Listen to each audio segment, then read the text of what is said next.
చంద్రబాబు నాయుడు ఎవరికి సపోర్ట్ చేశాడు, అంగన్వాడికి ఏం చేసినాడు, చంద్రబాబు నాయుడు గవర్నమెంట్లో అంగన్వాడికి ఏదైనా చేస్తుంటే చంద్రబాబుని చెప్పమనండి. మీరు క్వశ్చన్లు వేస్తున్నారు, దరిద్రమైన క్వశ్చన్లు వేస్తారు. చంద్రబాబు ఏమీ చేసిందిలా, ఎవరికి ఏమి చేసిందిలా, అంగన్వాడికి ఏం చేసినారో ఒక్క తూరి అంగన్వాడి వాళ్ళని కృతజ్ఞతగా వాళ్ళని జ్ఞాపకం చేసుకోమనండి. అంగన్వాడి ఏ విధంగా ఉన్నది, జగన్మోహన్ రెడ్డి వచ్చినాక ఏ విధంగా అంగన్వాడిని దగ్గర చేర్చుకున్న తన బిడ్డల మాదిరిగా తన చెల్లెల మాదిరిగా దగ్గర చేర్చుకుని వాళ్ళకి ఎలాంటి ఇబ్బంది లేకుండా చేసే కార్యక్రమాలు చేస్తున్నాడు. ఈరోజు అంగన్వాడిని గురించి మాట్లాడతారు, నాడు నేడు అనేది దాని గురించి మాట్లాడతారు. నాడు నేడు ఆ రోజు స్కూల్ ఎట్టునింది, ఈరోజు స్కూల్ ఏ విధంగా పరిస్థితి వచ్చింది, అదేవిధంగా హెల్త్ ఆ రోజు ఏ విధంగా ఉంది, ఈరోజు నాడు ఏ విధంగా వస్తున్నది, ఏ స్కీమ్ తీసుకున్నా జగన్మోహన్ రెడ్డి ఒక చరిత్ర నిర్ణయిస్తున్నాడు.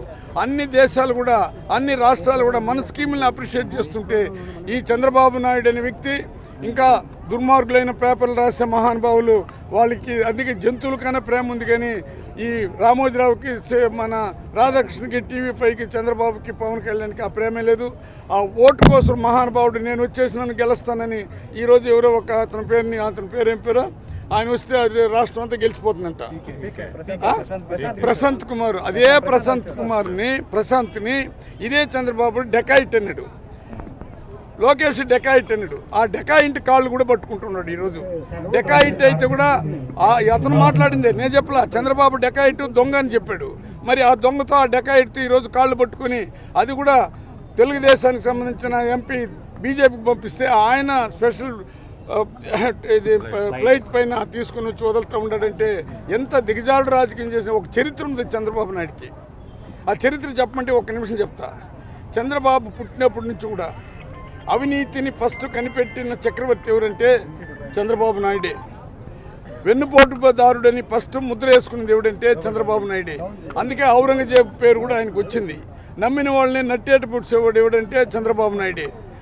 మేనిఫెస్టో పెట్టి ఏమీ లేకుండా చేసే వ్యక్తిత్వం ఎవరికైనా ఉండదంటే అది చంద్రబాబు నాయుడికి. తన పదవి కోసం ఇదే పవన్ కళ్యాణ్ నోటికి వచ్చినట్టు తిట్టినాడు, అసహ్యంగా మాట్లాడినాడు. ఈరోజు పవన్ కళ్యాణ్ వస్తే 10 మంది జనాలు వస్తారని వాళ్ళ ఇంటికి కూడా పోయినాడు. ఆ దాహం ఎట్టుండదు, ఆ పదవి దాహం చూడు. ప్రజలకి నేను ఏం చేస్తానని చెప్పడంలే, నేను వచ్చినానంటే అయిపోతారు. ఆ రోజు నేను వస్తే నేను వచ్చినాక నిరుద్యోగులకి 2000 ఇస్తానన్నాడు. అది 3 పర్యాలు చెప్పినాడు. ఏమని ఇచ్చాడా? డోక్రా లోన్ తోస్తానాడు, అది ఏమైనా చేశాడా? మద్యపాన నిషేధాన్ని పూర్తిగా నెరవేరుస్తానన్నాడు, ఏమైనా చేయగలిగినాడా? అతని మేనిఫెస్టో అంటేనే ప్రజలు దూరంగా ఉండరు. నన్ను అడిగితే ఈరోజు జ్యోతి పేపర్ని, ఈనాడుని, TV5ని చదివి ఈ అభివృద్ధి కార్యక్రమం పైన వ్యతిరేకంగా లేకుండా ప్రజలందరూ కూడా వాటిని బహిష్కరిస్తే చాలా బాగుంటుందని నేను కోరుకుంటున్నాను. చంద్రబాబు నాయుడు ఎక్కడ ఎమ్మెల్యే అయినాడు? నువ్వు చెప్పు, నీ పేరేం పేరు? చంద్రగిరి అయినాడు కదా రవి. మళ్ళీ ఎక్కడికి పెరుగుతున్నాడు? వెరీ గుడ్, కుప్పానికి పోయినాడు కదా. అదేవిధంగా ఎన్ని మందిని మార్చారు? ఎస్సీలు అంటేనే ఒకే మాట చెప్పేదా? ఎస్సీలకి శత్రువులు ఎవరైనా ఉంటే ఒక చంద్రబాబు నాయుడే. ఈరోజు ఎస్సీలుగానే ఎవరైనా పుడతారని కోరింది చంద్రబాబు నాయుడే. చంద్రబాబు నాయుడు యొక్క క్యారెక్టర్ ఎట్టేదంటే ఓటు హక్కు లేకుండా చేసి ఎస్సీలకు ఓటు హక్కు లేకుండా చేసింది చంద్రబాబు నాయుడే. ఈరోజు మీరు నిజంగా ఆలోచించండి, జగన్మోహన్ రెడ్డి ప్రజా సంకల్ప యాత్ర చేస్తే వాళ్ళ సామాజిక వర్గం కూడా లేడీస్ వాళ్ళందరూ కూడా ఓల్డ్ ఏజ్ పెన్షన్ తీసుకునే సంతోషంగా ఉంటే అక్కడ కూడా పేడ గెలిపినారు. పేడ గెలిపి జగన్మోహన్ రెడ్డి తిరిగే ఆ ప్రజా సంకల్ప యాత్రలకు పేడ గెలిపేశారు. ఈరోజు ఎమ్మెల్యేలు మంత్రులు ఎస్సీలకు పోతుంటే వాళ్ళది పోయి వచ్చినాక పేడ గెలిపి పసుపు కుంకు వేస్తున్నారు.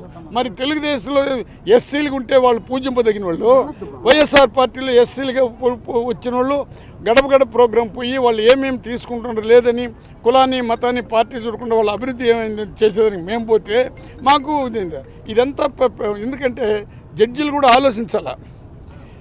75 సంవత్సరాలు 76 సంవత్సరాలు 77 సంవత్సరాలు అవుతుంటే స్వతంత్రం వచ్చి ఇంకా మమ్మల్ని అంటరాని వాళ్ళుగా చూస్తూ ఉంటే ఒక ముఖ్యమంత్రిగా 14 సంవత్సరాలు పనిచేసిన వ్యక్తి కనీసం ఇది తప్పు, ఈ విధంగా చేయొద్దని నేను ఒక స్టేట్మెంట్ ఇచ్చినాడా? కాబట్టి ఇది మార్చినాడు పట్టినాడు. చంద్రబాబు ఎవరిని మార్చలా, ఎవరిని పెట్టలేదు. నీకు చంద్రబాబుకి ఎందుకు మంట? చంద్రబాబుకి, రామోజీరావుకి, ఆయన రాధాకృష్ణకి కడుపు మంట ఏమంటే వాళ్ళందరూ దోపిడీ చేశారు, అమరావతిలో కొన్నారు. ఇవంతా జగన్మోహన్ రెడ్డి నిద్రపోలా. అసలు రామోజీరావు పైన ఎవడు స్టేట్మెంట్లు ఎవరు? అతని యొక్క అమరావతిలో ఎంత అవినీతి చేశాడో బయట పెడుతున్నాడు. ఇది పేపర్ వాళ్ళకి కసి అయిపోయింది. దీంట్లో ఒక కులాన్ని తీసుకుని పెడుతున్నారు. కుల వ్యవస్థ పైన, మత వ్యవస్థ పైన, పార్టీ వ్యవస్థ పైన ఎవడు కూడా బతకలేడు. ప్రజల కోసం బతికే జగన్మోహన్ రెడ్డికి ప్రజలందరూ ఆదరిస్తారు. బక్క చిక్కిన వాళ్ళకి ఓటు హక్కు అది వజ్రాయుధం ఉండేదంతా బక్క చిక్కిన వాళ్ళ దగ్గర ఉంది. బక్క చిక్కిన వాళ్ళు బలవంతులు కావాలని జగనన్న ఆలోచిస్తున్నాడు. బక్క చిక్కిన వాళ్ళు బక్క చిక్కిలైపోవాలా, కుల వృత్తులు అట్నే ఉండాలా, చంద్రబాబుకి ఊడికి చేయాలనేది చంద్రబాబు ఆలోచిస్తున్నాడు. దీన్ని నువ్వేం భయపడద్దు. కోవిడ్ని గురించి నువ్వు భయపడనే వద్దు.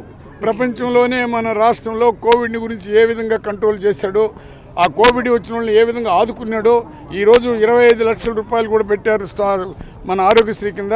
కోవిడ్ వచ్చి మళ్ళీ ఇంజక్షన్లు ఇస్తారు. ఎవరు ప్రాణాలు పోకుండా కాపాడేదానికి జగన్మోహన్ రెడ్డి అన్ని పథకాలు రెడీ చేస్తున్నాడు.